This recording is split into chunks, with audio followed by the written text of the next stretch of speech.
All right, guys. So welcome back. Tuesday, we are in chapter 10, and tonight we're going to spend some time talking about the interview process. You guys will be doing a mock interview next week with Career Services. I understand that you'll be meeting with them later today for your resumes. Please, I think most of you have done it, but if you have not, make sure that you go back into week one and put the date and time. So if all of you are meeting with Career Services today, it should have today's date and time in it for your Career Services meeting for your resume review.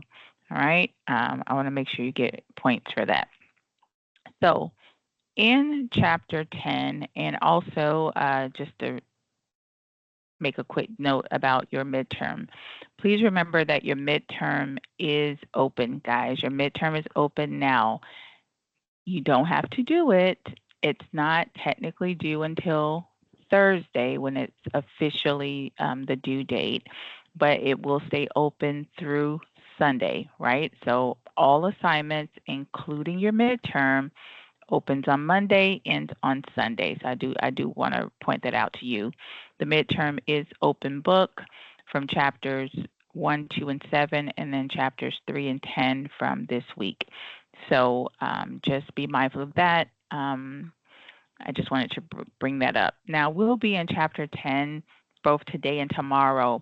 We're going to really dig into the interview questions and the question types on tomorrow. But today, we're just going to talk about the beginnings of the interview process and different types of interviews, right? We all know at some point, hopefully, right, God willing, we will be reached out to interview, right? That's the hope of all of this. Will be, someone will, reach out to us about a potential interview. Typically, the invitation will happen via phone or via email. Now, in chapter 10, it just talks about making sure, I know I'm guilty of this. When you are in an active interviewing process, you know, just try to always answer the phone professional. Make sure your voicemail has a professional voicemail on it. Make sure you're clearing out your voicemails. I know I have been guilty in the past of not clearing out my voicemails because half of them are junk. And people are trying to reach out to you. Make sure that when you're picking up the phone, I am also guilty of it, especially if it's a number I don't recognize, where I may not be as polite because I'm thinking it's some sales call, right? So just be mindful of that. Have those things happen to me? Yes. I had a job that was trying to reach out to me years ago, and my mailbox was full, and luckily they really wanted to reach out to me. They really wanted to talk to me. They sent me a text saying, "Hey, we're trying to set you up for an interview, but your mailbox is full." I was so mortified. There's been times someone has reached out to me via email, and I just wasn't sure, because we're so used to sales and gimmicks and phishing, that it was like a real the way that it was worded was very awkward to me. So I wasn't sure what the guy wanted. So I was a bit short, and he was like, "Well, I wanted to set you up for an interview." He never called back. He never wrote back, which was fine. But I was just so confused because it was a school, and I thought he was trying to like make me admissions. Because sometimes, even as a professor, a lot of times they'll confuse whether you're trying to teach there or you're trying to go there. And so I always hate it when they're like saying, "Hey, we saw we have your resume, but do you want another degree?" I'm like, I don't need any more degrees. Stop trying to sell me education. I teach education, right? So sometimes it does, frustrate me with that. But with all that being said, like, when you're actively looking for employment, that you need to have all lines of communication free, open. You need to check them regularly. That means checking your spam. I've had job app, people reach out to me and it was in my spam. Like, all those things happen on a daily basis when you're looking for employment. When you do get offered an opportunity to interview, typically there will be three different types of interviews. Some of us, unfortunately, will have to go through all three, and we'll discuss them. They're called structured interviews, unstructured interviews, and screening interviews. A screening interview typically is done by HR. It's really not an interview, guys. It's more so of a, hey, This ATS system, remember that automatic tracking system? They got your resume past that first stage, and now a human is looking at it, and they want to call you, and they want to make sure that what they see on your resume mirrors with what they want. Sometimes in this screening interview, they will tell you right out of the gate, hey, this job only pays for this amount. Are you okay with that salary? Right? I hate it when they do that, but some jobs, especially if they're entry level or they have tight budgets, that's what they'll say. I don't like it because when you go through the interview process, you could be thinking that the job is one thing, and then you find out the job is something totally different, i.e., maybe you have to put in more hours, maybe you have to do two projects instead of one, and yet they've already kind of strong armed you into saying, "Oh yeah, I'm cool with this dollar amount," and then now you have to say, "No, you're not," right? So they put you in that awkward situation. That's why we'll learn tomorrow. It's never good to talk about money until after the interview process because you don't know what that job really is until you get to that interview and that person can articulate to you what that job entails. And then you can go back home and decide if that's something you want to do. It's really not fair to ask you to agree to a salary before you even know what the job really is. But whatever is whatever, right? At the end of the day, you still can say no, but still. So, like I said, that may come up, and we'll talk about further down in the discussion other things that will come up in screening or things that you should ask during this screening process. But most times it's just HR. Very rarely is it the hiring manager, and they just want to know these preliminary things. Now, you can't glean a lot of information about the job, but hey, just in case this HR person is a little wordy, they're a little talkative, and they start telling you things that they probably shouldn't. Make sure you listen, be polite, because anything that you can get from this person is great. Some of them, most of them are very short, and they'll just like, okay, is this on your resume? Is that on your resume? And thank you for that information. Now, what we're going to do is pass your resume on to the hiring manager, and then the hiring manager can decide if they want to see you. So now you're all bummed out thinking that this is a real interview and it's really just a screen. Other times, the HR person may do a little bit more than just check your resume. They may ask you other preliminary questions because the hiring manager, most times it's your potential supervisor, will say, ask them these 5 questions because they just want to make sure that everybody passed those 5 questions. And if you don't, they don't even want to see you. So you may get a little bit of that too. And then if you do pass those questions that the HR person asks, they'll say, okay, I'm going to go ahead and set you up for an interview.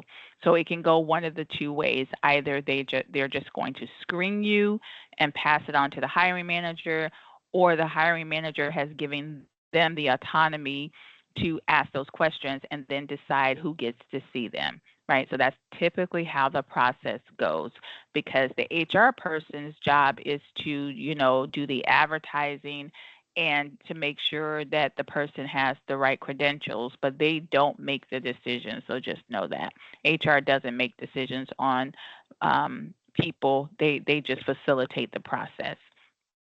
All right, so that's what those are. Most times they'll want to do it over the phone.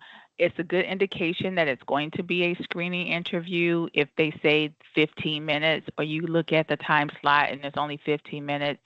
It's a screening call, right? So not to be bummed out because at least you did make it to that point, but just, know, okay, this is just a screen. I don't even know if the people are going to call me back. I've gone through, you know, recruiter or hiring HR, interviews, and then I never hear anything, which is so annoying, right? They take you through all of this rigmarole, and sometimes with the recruiters, the interview may last even longer, and then they'll ghost you, which I hate, right? I hate dealing with recruiters, but HR people most times they'll be a little bit more, communicative versus a recruiter. All right. So if you do make it to the interview process, it most times will be a structured interview. This is something that may come up on your midterm, so make sure you pay attention to this. The midterm may ask, what is another term for structured interview? And they'll give you some options. you want to choose directive interview. They may trick you up and try to trip you up and say, "Oh, is it a formal interview?" Well, technically, it is a formal interview. If they trick you up that way, I mean, I'm going to grade it anyway.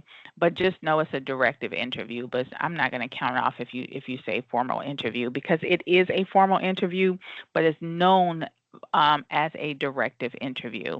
This type of interview is where they want to compare apples to apples. So they'll ask like a series of questions that they're going to ask everyone, and we'll talk about those tomorrow, so they can compare your answers to other people's answers. Normally, it's in some type of conference room, right? And the questions tend to go from, getting to know you questions. We call them general questions, and then two other pots of questions. One are called behavioral questions, and one are called stress-related questions, and we'll dissect those tomorrow. But that is what that structured interview looks like. Now, you could also have an unstructured interview, which most of you might have. I know it happens a lot in welding and VA. I'm assuming it happens in electrical. Has any of your electrical instructors told you that you would have like a working interview or a um a walkthrough or anything like that? Give me a thumbs up if your instructors, anybody told them that you would have like a working interview. Okay, so with electrical too. In these unstructured interviews, this is one of the questions that you may want to ask the HR person. They may have a corporate office downtown, but your interview could be at some off-site construction, place.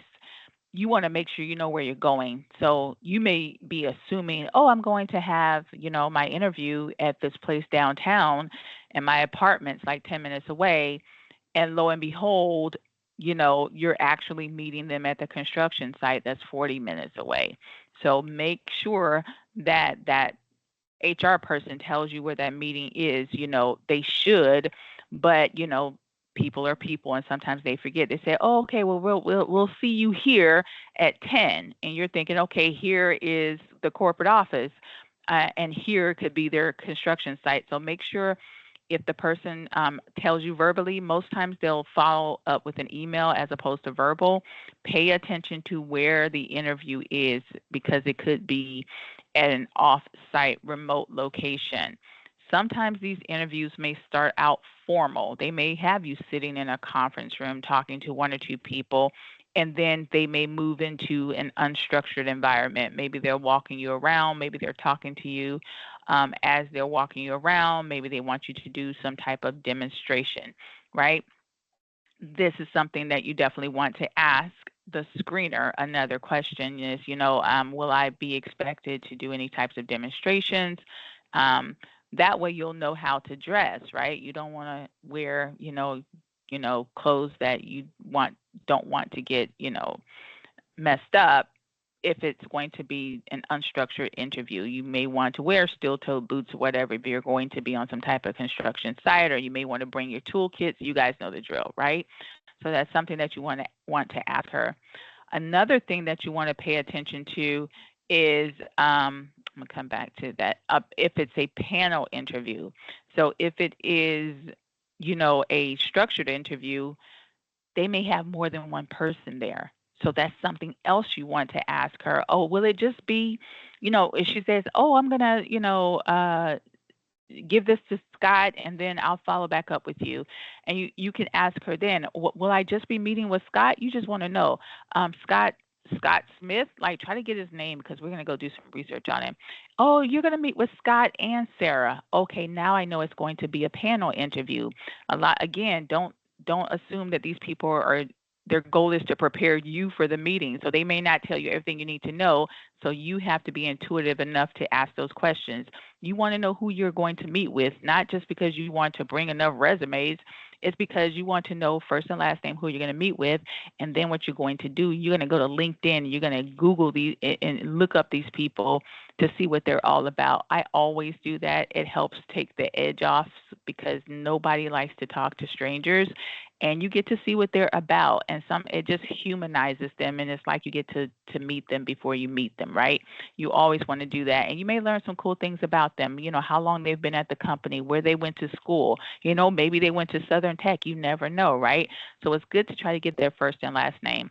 But the other reason too is you want to make sure that you thank them for their time, and we'll be talking about that in week 3.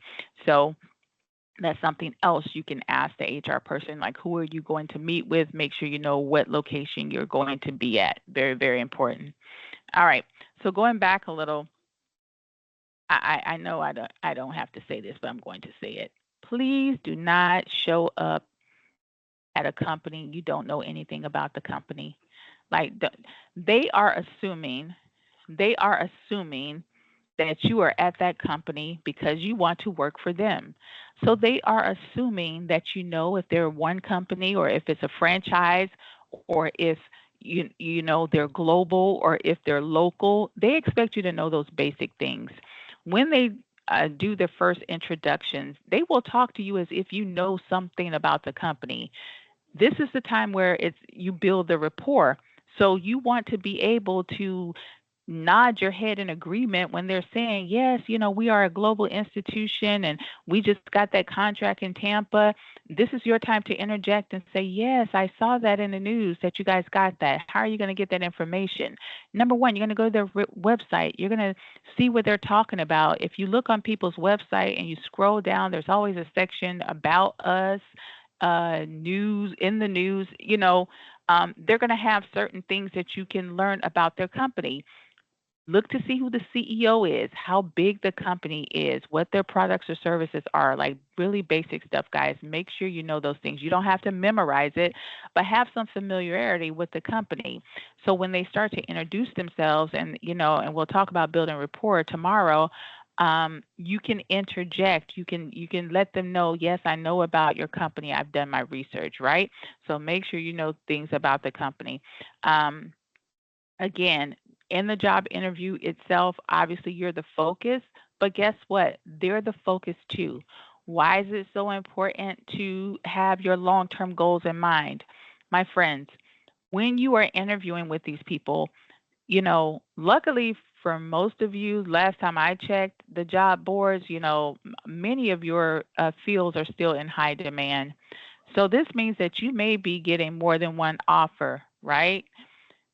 You want to make sure that you are aligning yourself with the right company. If your long-term goal, as some of you guys have said, is to own your own electrical business one day, become master electricians, and you get an offer from Lennar Homes, or you get an offer to go work for a company that does residential repair, which one are you going to go with? It shouldn't just be, well, whoever pays me the most money, right? In most cases, if you're starting your career, it needs to be which ones are going to make the most sense. If I'm looking to maybe possibly become a real estate investor one day and get into home construction, maybe it makes sense for me to go to Lennar Homes because that's my long term goal, even if they pay less. But if my long-term goal is to become a master electrician and own my own business, and this small to mid-sized business wants to hire me, well, maybe it makes more sense to go to them because I get to learn the ropes. I get to see how these people run their business because I'm trying to run my own. If you don't have a long-term plan, if you don't have a goal in mind, then your gut instinct would be just to go with whoever pays the most or whoever is closest to your home. And that, my friend, is not a career make. You don't make career decisions based just on where the money is, right? You make decisions based on who is going to get you to where you need to go for your career. So that is why it's so important to have your career goals in mind when you are interviewing, because you want to be able to determine, hey, if I'm trying to own my own business and I need to do some cross referencing, is this the type of company that is going to do some on the job training? Maybe that's something you can ask. Is this the company that they do business all over the state of Florida? Maybe that's something you care about. Maybe it's something that concerns you. That's something you can ask, right? Your questions for this company should be in direct alignment with what your long-term career goals are. Only people that don't have goals in mind have no questions, right? Your questions should not just be how much money am I going to make and is there overtime? Your questions should, naturally be geared towards, does this make sense for my career, right? We talked about in person or remote, right? Guess what, guys? Look at me. I promised you it was quick. It's even quicker than I thought. That was quick. But don't worry because tomorrow is going to be a little bit longer. So I wanted to really just make that really quick and short with you guys. Make sure you are reading chapter 10, guys. Make sure you're reading chapter 10. It's a little bit longer than the other chapters. It is going to be on your midterm, and we are going to dig into those questions tomorrow. So it's going to run a little bit longer than today for sure. But I wanted to give you guys some time to do your resume with career services and also time to read it so we can really dig into those questions tomorrow. All right? My friends, if you owe me that long-term goal, please make sure you go back into week 1 and get that done. Today, here's what I want to know with your live participation question. I want to know, what is your most hated interview question and why? What is your most hated interview question and why? Now, if you've never had an interview, then just give me what would be. What would be. Uh, to that point, your assignment today is to talk about an interview that was, it's called your worst interview or your worst interview nightmare. Tell me a story about an interview you had that was crazy. If you've never had an interview, please do not put in my assignment, I've never had an interview. Tell me what would constitute a horrible interview for you. We all have them. I know I had one really quickly. I was transitioning out of the military and I had a meeting, my very first finance job. I was so prepared. Back in those days, we did not have cell phones with GPS systems. You actually had to, we call it, do a reconnaissance. So I had to find the place ahead of time before I got there. I was 30 minutes early getting off the highway. I look over to my right, and as I look over to my right, you guys know those landscapers that keep all the highway nice and trim and all that, the grass. This guy had a weed whacker, and I don't know what happened, but he whacked his leg, and down went Frazier. I'm in the military, so you know what I do? I pull over in my Sunday best, jump out, tie a tourniquet on this guy's leg. I wish I could make this up. Call 911 with my flip phone, wait for the ambulance, jump back in my car, and go to my interview. And before you say, oh my God, Miss Taylor, you're such a hero, I got to the interview and drew a complete blank when the lady was talking to me. Why is that? My adrenaline was working my adrenaline was so high that by the time I got to the interview and I came down off of that adrenaline, I completely bombed the interview. And I was trying to recover, trying to tell the lady what just happened. The lady's looking at me like, yeah, lady, you saw a man whack his leg. She was not impressed. I did not get the job. I was mortified. I couldn't even remember what was on my resume. You guys, we had the same, you know how you guys have career services and they help you with your resume. So we have the same thing in the military when you're transitioning out. I forgot what was on my resume. That's how high my adrenaline was. That interview will go down in history. This lady is looking at me like she thought I was lying, actually. She looked at me like, lady, you are lying. None of this happened. But anyway, so I'll never forget that interview. But you tell me about, what happened with you. Maybe you went to the wrong location. If you don't have a scenario, tell me what would be. A lot of times that is people's worst nightmare. They go to the wrong location. Like, you don't want to be that guy, right? You show up late and, all disheveled, right? We don't want to have those types of dramas, right? So that is your assignment for today. For the conference question, most hated interview question, and for your assignment, I just want you to tell me a little bit of story about a interview nightmare. All right, my friends, Good luck with your resume. Please make sure you talk to the career services person about that summary section because we will be using it for that personal brand statement when we do our LinkedIn next week. All right? Is it next week or week 4? I can't remember. Any questions for me? I have a All right, my question. friends. Good luck.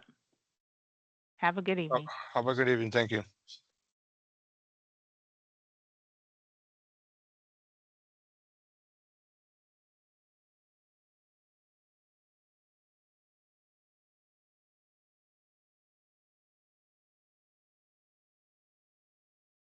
Miss Taylor?